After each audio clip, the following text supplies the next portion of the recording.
हमेशा महान लोगों से एक ही बात सीखो कि जब भी लाइफ में सेटबैक आए, फेल्यूर आए, विपरीत से विपरीत परिस्थिति आए, वो उनका संयम और आत्मविश्वास खोने नहीं देते। उनमें फिर से लड़ने की हिम्मत हमेशा रहती है।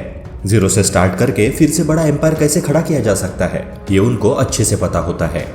हम स्टीव जॉब्स का एग्जाम्पल ले सकते हैं। जिस कंपनी को उन्होंने जन्म दिया, उस एप्पल कंपनी से ही उन्हें बाहर कर दिया था। यह स्टीव जॉब्स के जीवन का सबसे वर्स्ट फेज था, क्योंकि जिस कंपनी को उन्होंने कड़ी मेहनत और लगन से बनाया था, उसी ने उन्हें निकाल दिया था। पर स्टीव जॉब्स ने हार नहीं मानी। एप्पल से निकलकर कुछ सालों बाद उन्होंने नेक्स्ट इंक और पिक्सलर नाम की 2 कंपनियों की शुरुआत की और वो कंपनीज भी काफी सफल रही। इधर स्टीव जॉब्स के जाते ही एप्पल कंपनी की हालत बद से बदतर होती जा रही थी। कंपनी अब धीरे धीरे टूटती जा रही थी। ऐसा देखते हुए एप्पल के बोर्ड ऑफ डायरेक्टर्स ने स्टीव जॉब्स को कंपनी में फिर से वापस आने की रिक्वेस्ट की। स्टीव जॉब्स ने फिर से एप्पल ज्वाइन कर लिया और पिक्सलर को एप्पल के साथ जोड़ दिया।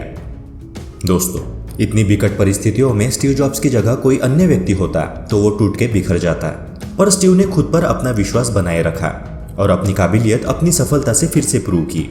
दोस्तों, लाइफ में ऐसी कई सारी सिचुएशंस, बहुत सारी समस्याएं हमारे आगे आती है और आने वाले समय में आएंगी, पर हम उनको डील कैसे करते हैं, हम उनमें से कैसे उभरते हैं, यही डिसाइडिंग फैक्टर होता है।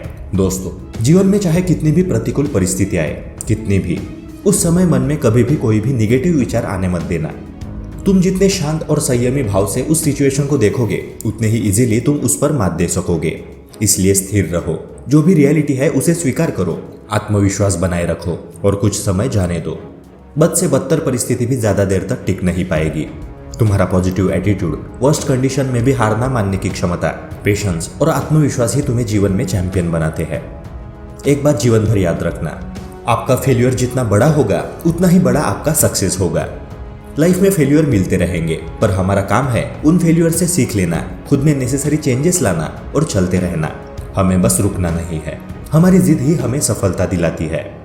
अगर आपको पता नहीं होगा तो मैं आपको बता दूं कि कोका कोला ये पहले सरदर्द का मेडिसिन था, पर उससे सर दर्द ठीक ही नहीं हो पाता था।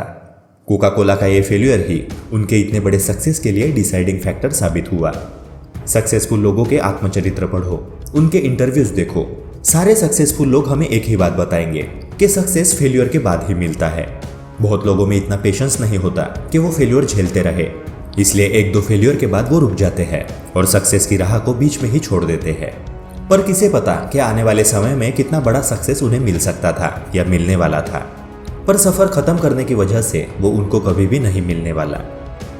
दोस्तों, सुनने में अजीब लगेगा, पर लाइफ में फेल्यूर या हार तो चाहिए ही, क्योंकि उसके सिवा जीने का मजा ही नहीं है। फेल्यूर से आदमी और मजबूत बनता है और वो फर्मली डिसीजन लेता है और जिद्दी बनता है। इसलिए फेल होने से मत डरो, संघर्ष करो और विजेता बनो। मंजिल मिल जाएगी भटकते ही सही, गुमराह तो वो है जो घर से निकले ही नहीं। ऐसे ही और पावरफुल मोटिवेशनल कंटेंट्स को देखने के लिए चैनल को सब्सक्राइब करके बेल आइकन प्रेस कर दे। मिलते हैं अगली वीडियो में। Thank you, take care and keep hustling.